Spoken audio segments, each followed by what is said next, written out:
Hello बच्चों, basic knowledge की दुनिया चैनल में आपका स्वागत है। आज हम क्लास 8 की एनसीईआरटी की पुस्तक का चैप्टर नंबर 1 परिमेय संख्याओं पर चर्चा करेंगे। परिमेय संख्याओं को समझने से पूर्व हमारे पास कुछ संख्याओं का पूर्व ज्ञान होना आवश्यक है, जिसमें प्राकृत संख्याएं, पूर्ण संख्या, पूर्णांक, धनात्मक और ऋणात्मक संख्याएं आती हैं। सबसे पहले हम बात करते हैं प्राकृत संख्याओं की। प्राकृतिक संख्याएं क्या होती हैं? प्राकृत संख्याएं वो संख्याएं होती हैं जो एक संख्या 1 से प्रारंभ होती हैं, जैसे 1, 2, 3, 4, 5 और इसी तरह ये संख्याएं हमारी आगे बढ़ती चली जाती हैं। अब बात करते हैं हम अपनी पूर्ण संख्याओं की। पूर्ण संख्याएं क्या होती हैं? पूर्ण संख्याएं हमारी वो संख्याएं जो हमारी 0 से प्रारंभ होती हैं। 0, 1, 2, 3 इसी तरह ये संख्याएं भी हमारी आगे बढ़ती चली जाती हैं। अब बात आती है हमारे पूर्णांक की। पूर्णांक को समझने से पहले हमें धनात्मक संख्या और ऋणात्मक संख्या को समझते हैं। धनात्मक संख्याएं क्या होती हैं? वो संख्याएं जो हमारी धनात्मक होती हैं, जैसे +1, 2, 3, 4 इसी तरह ये संख्या हमारी आगे बढ़ती चली जाती है। और ऋणात्मक संख्याएं क्या होती हैं? जो ऋण चिन्हों के साथ होती हैं वो हमारी ऋणात्मक संख्याएं होती हैं, जैसे -1, -2, -3 एंड सो ऑन। इसी तरह ये संख्याएं भी हमारी आगे बढ़ती जाती हैं। अब हम बात आते हैं अपने पूर्णांकों पर। पूर्णांक क्या होते हैं? पूर्णांक वे संख्याएं होती हैं जिसमें हमारी प्राकृत संख्याएं, पूर्ण संख्या, धनात्मक संख्या और हमारी ऋणात्मक संख्याएं आती हैं। तो हमारी पूर्णांकों में ऋणात्मक संख्या -1, -2, -3 इसी तरह आगे बढ़ती चली जाएंगी। हमारी पूर्ण संख्या 0, हमारी प्राकृतिक संख्याएं और ये संख्या हमारी इसी तरह आगे बढ़ती चली जाएगी। तो ये तो है हमारा पूर्व ज्ञान। अब हम आते हैं अपनी टॉपिक पर, जो है हमारी परिमेय संख्याएं। तो परिमेय संख्या क्या होती हैं? परिमेय संख्या वे सभी संख्याएं जिन्हें हम P/Q के रूप में लिख सकते हैं और जहां हमारा Q 0 के बराबर नहीं होना चाहिए। अगर हमारा Q 0 के बराबर हो जाएगा तो हमारी संख्या अपरिभाषित हो जाएगी, जैसे 2/0। इसमें हमारा हर क्या हो गया है? हम पहले अपने बच्चों को बता देते हैं कि किसी भी भिन्न में ऊपर की जो संख्या होती है उसे हम अंश कहते हैं और जो नीचे की संख्या होती है उसे हम हर कहते हैं। अगर भिन्न में हमारा हर 0 हो जाएगा तो हमारी भिन्न अपरिभाषित हो जाएगी। इसीलिए वो संख्याएं जिनमें हमारा हर 0 नहीं होगा, जैसे 2/4, 3/5, 6/7 इस तरह और भी संख्याएं जिन्हें हम P/Q की फॉर्म में लिख सकते हैं और जहां हमारा Q 0 के बराबर नहीं होगा, वे सभी संख्याएं हमारी परिमेय संख्याएं कहलाएंगी। अब परिमेय संख्याओं को समझने के बाद अब हम समझते हैं परिमेय संख्याओं के गुणधर्मों को। परिमेय संख्याओं के गुणधर्मों में सबसे पहला गुणधर्म आता है हमारा समवृत्त। समवृत्त क्या होता है? मान लीजिए अगर एक प्राकृत संख्या है 2 और दूसरी प्राकृत संख्या है 3।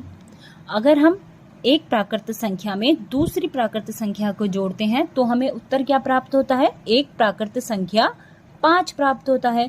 इसी तरह परिमेय संख्याओं में भी क्या होता है? अगर हम एक परिमेय संख्या में दूसरी परिमेय संख्या को जोड़ें तो हमें उत्तर भी हमारा एक परिमेय संख्या प्राप्त होना चाहिए। यही होता है हमारा समवृत्त का नियम। अब इस समवृत्त के नियम में हम समवृत्त का नियम अपने योग, घटाना,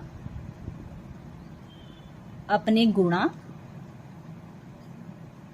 और विभाजन में अप्लाई करके देखेंगे क्या समवृत्त का नियम जोड़, घटाना, गुणा और विभाजन में लगता है या नहीं। सबसे पहले हम लेते हैं योग। योग के लिए हम लेते हैं, मान लीजिए हमने एक परिमेय संख्या ली 2/3, हमने इसे दूसरी परिमेय संख्या 4/3 में जोड़ दिया। अब हम 2/3 को 4/3 में जब जोड़ेंगे तो हमें उत्तर क्या प्राप्त होगा?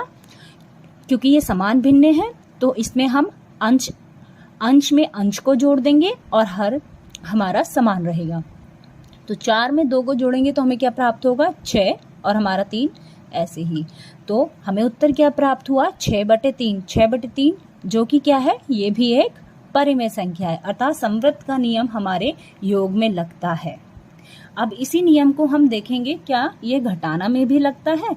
घटाना के लिए हमने एक और प्राकृत संख्या, एक परिमेय संख्या ली 3/4, दूसरी प्राकृतिक संख्या ली हमने हम यहाँ घटाना में देख रहे हैं तो इसलिए हमें ये चिन्ह घटाना का इस्तेमाल करना पड़ेगा।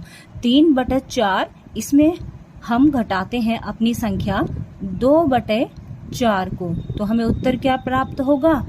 1/4। 1/4 क्या है? ये भी हमारी एक प्राकृतिक संख्या है। हम इसे इस तरह भी देख सकते हैं कि अगर हमने 3/4 से 4/4 को घटाया तो हमें क्या प्राप्त होगा? -1/4। तो -1/4 क्या है? ये भी हमारी एक परिमेय संख्या है। तो ये भी हमें परिमेय संख्या प्राप्त हुई, अर्थात समवृत्त का नियम हमारे योग में और हमारे घटाना दोनों में अप्लाई होता है। अब हम देखेंगे क्या समवृत्त का नियम हमारे गुणा में अप्लाई होता है या नहीं।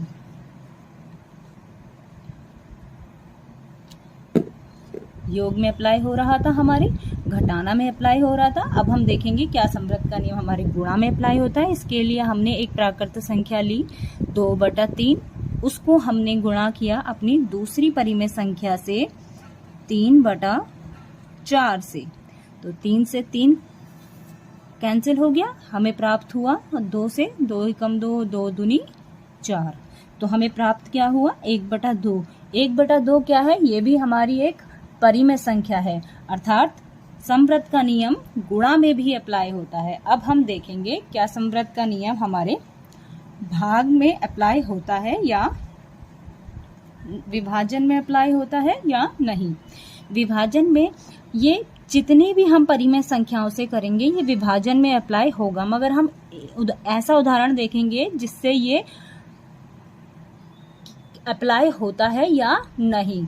तो देखिए, जैसे हमने संख्या ली 6/3 हमने संख्या ली, तो 6/3 को अगर हम भाग करेंगे किससे? 0 से भाग करेंगे, तो हमें क्या प्राप्त होगा? इन्फिनेटिव प्राप्त होगा, अर्थात अपरिभाषित। ये अपरिभाषित संख्या है, अर्थात समवृत्त का नियम हमारे विभाजन पर अप्लाई नहीं होता है। समवृत्त का पहला नियम देखने के बाद अब हम परिमेय संख्याओं के दूसरे गुणधर्म को देखते हैं। दूसरा गुणधर्म है हमारा क्रम विनियता का नियम। क्रम विनियता में क्या होता है? मान लीजिए अगर हमने एक संख्या ली a, उसमें अगर हमने अपनी दूसरी संख्या को जोड़ा या b में हम a को जोड़ें तो हमें जो उत्तर प्राप्त हो वो समान उत्तर प्राप्त हो। इसी तरह इस नियम को हम अपनी परिमेय संख्याओं में अप्लाई करके देखेंगे क्या ये नियम हमारे योग, हमारे घटाना, गुणा और विभाजन में अप्लाई होता है या नहीं। योग के लिए हमने एक प्राकृत संख्या ली 3/4, हमने उसमें जोड़ा 5/4, हमें उत्तर प्राप्त होगा 8/4। या इसके नियम को अगर हम परिवर्तित कर दें, हम 5/4 में अगर 3/4 को जोड़ें तो हमें क्या प्राप्त होगा? 8/4। अर्थात 3/4 में 5/4 को जोड़ने पर भी हमें 8/4 प्राप्त हो रहा है और 5/4 में 3/4 को जोड़ने पर भी हमें 8/4 प्राप्त हो रहा है। यानी हम 3/4 में 5/4 जोड़ें या 5/4 में हम 3/4 को जोड़ें, हमें उत्तर समान ही प्राप्त हो रहा है। इसका मतलब परिमेय संख्या क्रम विनिमयता का नियम हमारी परिमेय संख्याओं में योग पर अप्लाई होता है। अब हम आगे देखते हैं क्या क्रम विनिमयता का नियम हमारे घटा में भी अप्लाई होता है या नहीं। घटा में अप्लाई करने के लिए हम अपनी संख्या ले लेते हैं 6/5, इसमें से हम घटाते हैं 5/5 या 5/5 में से हम अगर घटाएंगे 6/5 को, तो क्या हमें दोनों संख्याएं बराबर प्राप्त होंगी या नहीं? 6/5 से घटाएंगे तो हमें प्राप्त होगा 1/5, और यहाँ से हम घटाएंगे 5 में से 6 को घटाएंगे, माइनस के साथ है, तो हमें क्या प्राप्त होगा? -1/5। तो क्या ये दोनों उत्तर बराबर है? नहीं। अर्थात क्रम विनिमयता का नियम हमारे घटाना में अप्लाई नहीं होता है। अब हम आगे देखेंगे क्या क्रम विनिमयता का नियम हमारे गुणा में अप्लाई होता है। गुणा में अप्लाई करने के लिए हमने एक संख्या ली अपनी 2/3, जिसकी गुणा हमने अपनी संख्या 4/3 से कर दी।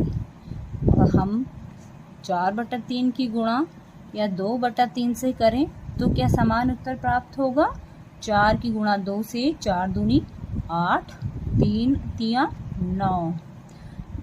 इसको 4 की गुणा 2 से करेंगे तो 4 दूनी 8 और 3 तिया 9। क्या उत्तर समान प्राप्त हो रहा है? 2/3 और 4/3 की गुणा करने पे प्राप्त होता है हमें 8/9, और 4/3 की गुणा 2/3 से करने पे हमें उत्तर प्राप्त होता है 8/9। तो दोनों लेफ्ट हैंड साइड और राइट हैंड साइड हमारी बराबर है, इसीलिए क्रम विनिमयता का नियम हमारे गुणा में अप्लाई होता है। अब क्रम विनिमयता का नियम हम अपने भाग में अप्लाई करने के लिए दो परिमेय संख्याएं लेते हैं। माना हमने पहली परिमेय संख्या ली 3/4, हमने इसकी भाग अपनी दूसरी परिमेय संख्या 6/4 से करी। तो जब हम 3/4 की भाग 6/4 से करेंगे, इसको हम यहाँ लिख लेते हैं ताकि आप अच्छे से समझ पाएं। 3/4 की भाग 6/4 से करें या 6/4 की भाग हम अपनी 3/4 से करें, तो हमारी दोनों समान संख्याएं समान आनी चाहिए। नियम तो यही है हमारा। अब हम 3/4 की भाग का चिन्ह है तो ये गुणा में बदल जाएगा, इसका व्युत्क्रम हो जाएगा 6/4 गुणा 4/3। ये हमने कैसे किया हम आपको बता देते हैं। जब भाग होती है, भिन्नों को भाग करने के लिए हम भिन्न की चिन्ह को गुणा में परिवर्तित कर देते हैं, और जो ये भिन्न होती है इसका हम व्युत्क्रम कर देते हैं, यानी अंश को हम हर में बदल देते हैं और हर को हम अंश में बदल देते हैं। तो 6/4 क्या हो जाएगा हमारा? 4/6। तो 3 से 6 कैंसिल हो रहा है हमारा, 3 एकम 3, 3 दूनी 6, और 4 एकम 4, 4 एकम 4, यानी यहाँ आ रहा है हमारा उत्तर लेफ्ट हैंड साइड में 1/2, और दूसरी साइड हमारा देखेंगे हम तो हमारा आ रहा है 4 एकम 4, 4 एकम 4, 2/1। क्या हमारी लेफ्ट हैंड साइड हमारी राइट हैंड साइड के बराबर आ रही है? नहीं। तो अर्थात क्रम विनिमयता का भाग का नियम, क्रम विनिमयता का नियम भाग पर अप्लाई नहीं होता है। अब हम अपने तीसरे नियम की तरफ बढ़ते हैं, जो है सहचर्यता का नियम। सहचर्यता का नियम क्या होता है?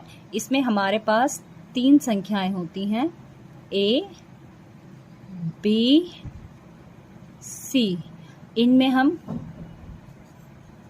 अपने नियम को अप्लाई करके देखेंगे कि क्या इसमें जोड़, घटाना, गुणा और विभाजन का नियम अप्लाई होता है या नहीं। सबसे पहले देखते हैं हम अपने योग के लिए हमने 3 परिमेय संख्या लेते हैं। पहली लेते हैं हम अपनी 2/3, दूसरी परिमेय संख्या लेते हैं हम अपनी 4/3, और तीसरी परिमेय संख्या है हमारी 5/3। इस संख्या को अगर हम इसका क्रम बदल दें, अर्थात पहले हम 2/3 में 4/3 को जोड़ें ब्रैकेट, और फिर जो उसका उत्तर आएगा उसे हम 5/3 में जोड़ें। तो इसमें लेफ्ट हैंड साइड हमारी राइट हैंड साइड के अगर बराबर आएगी तो हमारे सहचर्यता का नियम हमारे योग में अप्लाई होगा। तो 2/3 ब्रैकेट में हमारे 4/3 में अगर हम 5/3 जोड़ेंगे तो हमें क्या प्राप्त होगा, 9/3। और यहाँ राइट साइड में 2 में 4 को अगर जोड़ेंगे तो कितना है, 6, 6 में 3, 6/3। इधर है हमारा 5/3। 2/3,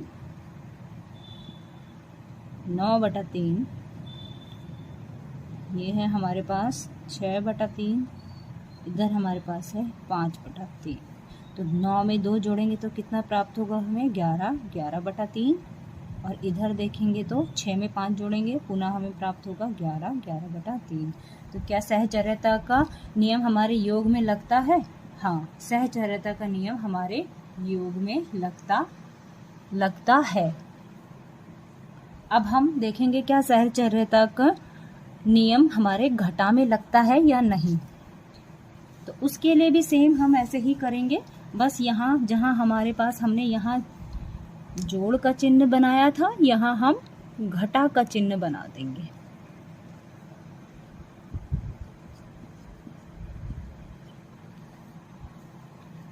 इसको मैं आपको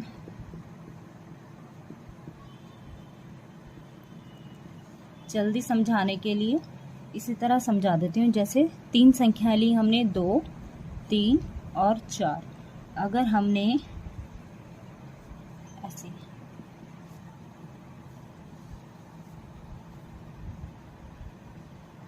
अगर हम ब्रैकेट अपने चेंज कर दें तो क्या उत्तर समान आएगा या नहीं। तो ब्रैकेट पहले हम ब्रैकेट को सॉल्व करेंगे। 3 से 4 घटाएंगे तो कितना बचेगा यहाँ हमारे पास, -1। और इसी तरह दूसरी राइट हैंड साइड में भी देखिए, 2 से -3 घटाएंगे तो कितना आएगा हमारे पास, -1। और ये हमारे पास -4। लेफ्ट हैंड साइड में देखिए, जब हमारा ब्रैकेट ओपन होगा तो ये ब्रैकेट के अंदर क्या साइन है, माइनस, और ब्रैकेट से बाहर क्या साइन है, माइनस। जब ब्रैकेट ओपन होगा तो माइनस माइनस हमारे क्या हो जाएंगे, प्लस हो जाएंगे। और यहाँ ब्रैकेट ओपन होगा तो ब्रैकेट से आगे कोई साइन नहीं है, मतलब धनात्मक है, तो प्लस माइनस माइनस, -1 और -4। जो 2 में 1 जोड़ेंगे तो हमें कितना प्राप्त होगा, 3। और इसी तरह -1 में -4 जोड़ेंगे तो हमें प्राप्त होगा -5। तो क्या 3 और -5 बराबर है? नहीं। अर्थात सहचर्यता का नियम घटाना में अप्लाई नहीं होता। अब हम देखेंगे क्या सहचर्यता का नियम हमारे गुणा में अप्लाई होता है या नहीं। तो गुणा के लिए सेम यही हो जाएगा, जहां हमारा माइनस चिन्ह था उसकी जगह हमारा यहाँ पे गुणा आ जाएगा। बस हमारे चिन्ह बदलते जाएंगे। अगर हम जोड़ की बात करेंगे तो वहां जोड़ आ जाएगा, अगर हम घटाना की बात करेंगे तो यहाँ चिन्हों में हमारे घटा आ जाएगा, और अगर हमने यहाँ पे गुणा की बात करेंगे तो हमारा गुणा आ जाएगा। अब हम देखते हैं क्या गुणा में हमारी सहचर्यता का नियम अप्लाई होता है या नहीं। तो गुणा के लिए भी हम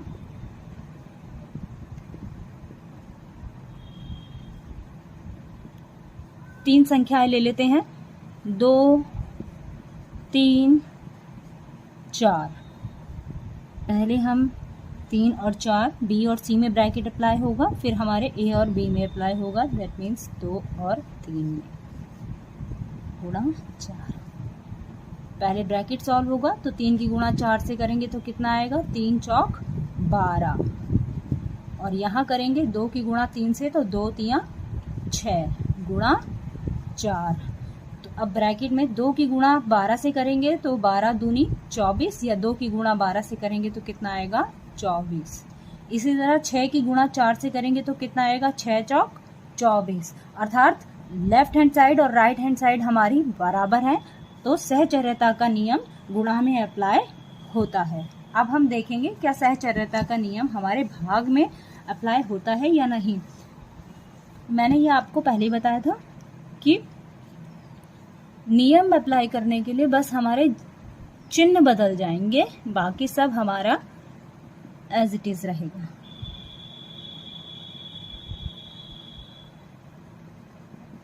अब हम देख रहे हैं अपना विभाजन में।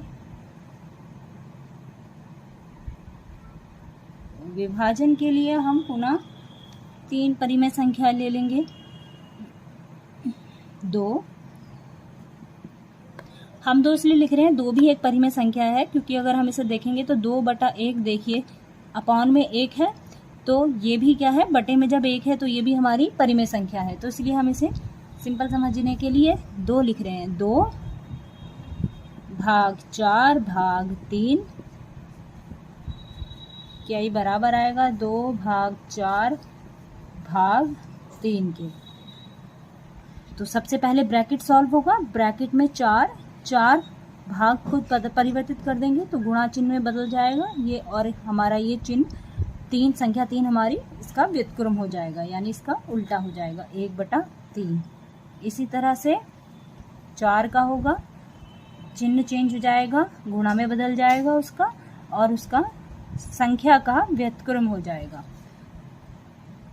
तो ये हो गया हमारे पास 4/3 बराबर 2/4, ये कैंसिल हो जाएगा, 2 एकम 2, 2 दूनी 4, इसे हम लिख सकते हैं 1/2/3। अब पुनः इस भिन्न का व्युत्क्रम हो जाएगा तो हो जाएगी 3/4, 1/2 गुणा 1/3। तो यहाँ से आएगी हमारी संख्या 2 एकम 2, 2 दूनी 4, यहाँ समझ लेते हैं, ये 3/2 और ये आ रही है हमारी 1/6। तो हमें संख्या क्या हुई, बराबर प्राप्त नहीं हुई।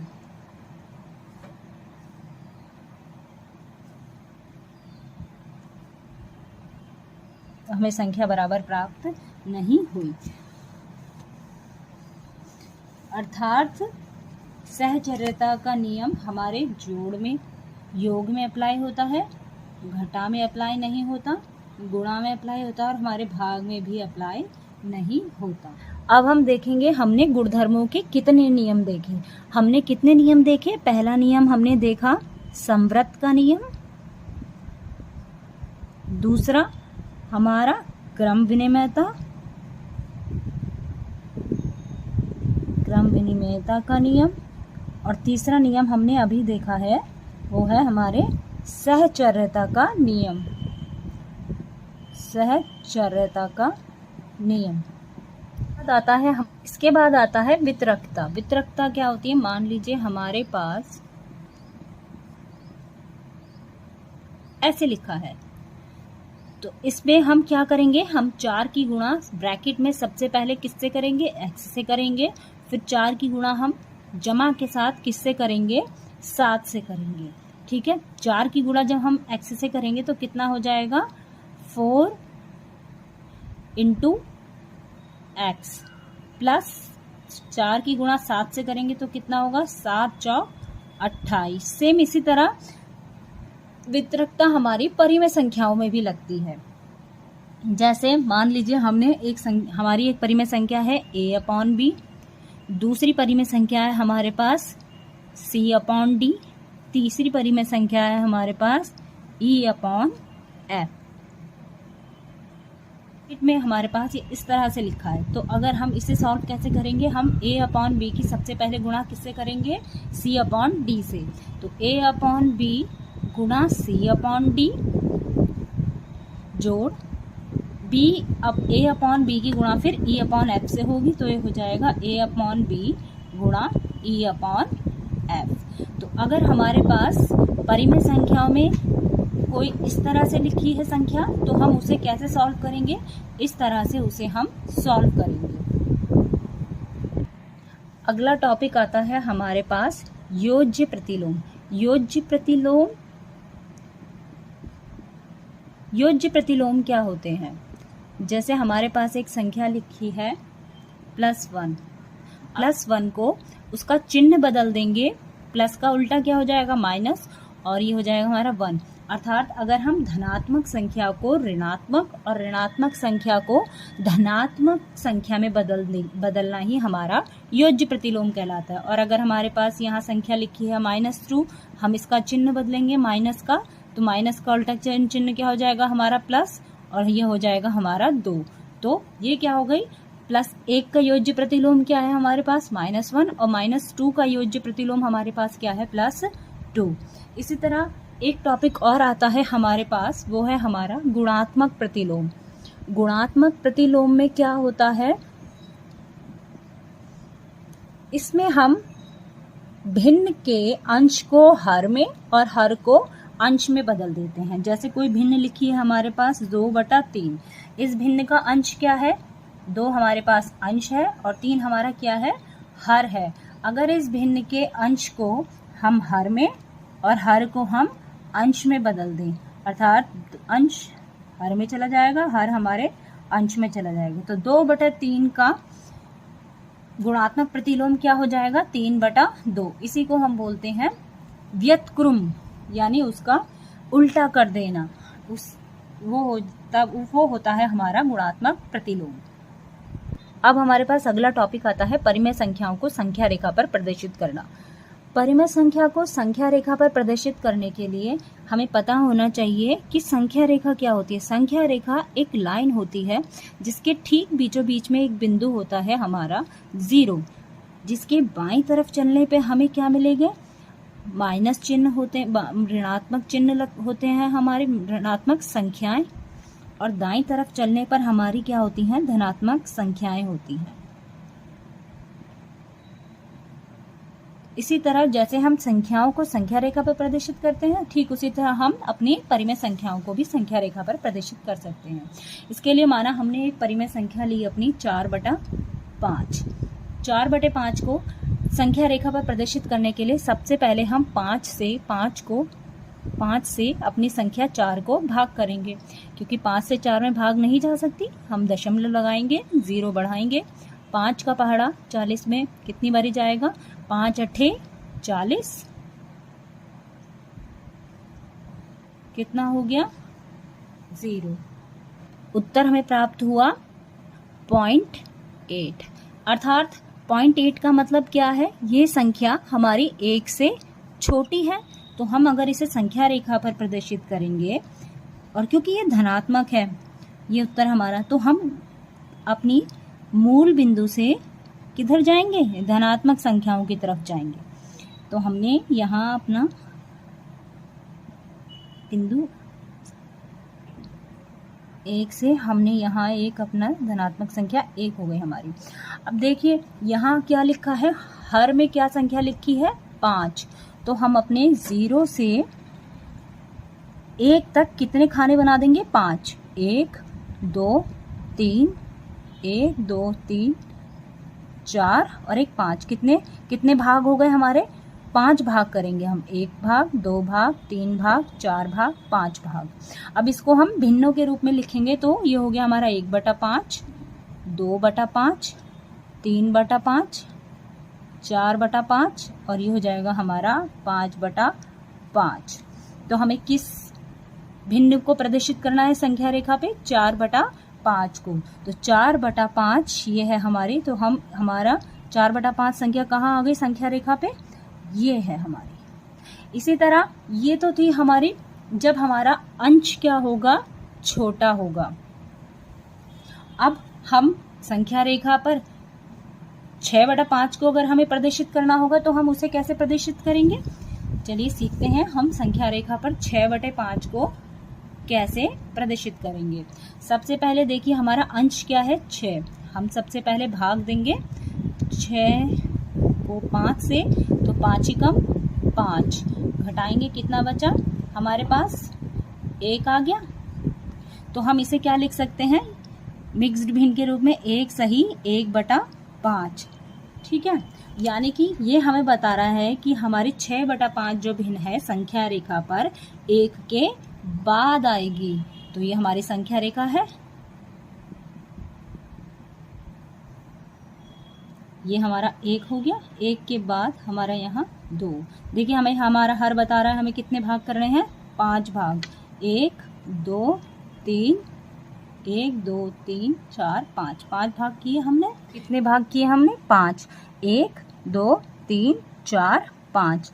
देखिए हमने बताया था हमारा हर बताता है कि हमें कितने भाग करने हैं। अगर यहाँ 5 है तो हम यहाँ 5 भाग करेंगे, यहाँ 6 लिखा है तो हम यहाँ 6 भाग करेंगे। इसी तरह से जितनी हर हमारा लिखा होगा हम वहाँ इतने ही भाग करते हैं। अब हमारे अंश में क्या लिखा है 1, तो हम यहाँ कितने भाग करेंगे 1/5, इसे निरूपित कर देते हैं 1/5, 2/5, 3/5, 4/5 और जब ये 5/5 होगा तो ये 1 और बढ़ जाएगा, यानी 1 के बाद 1 कितना हो गया 2 हमारी संख्या रेखा हो गई।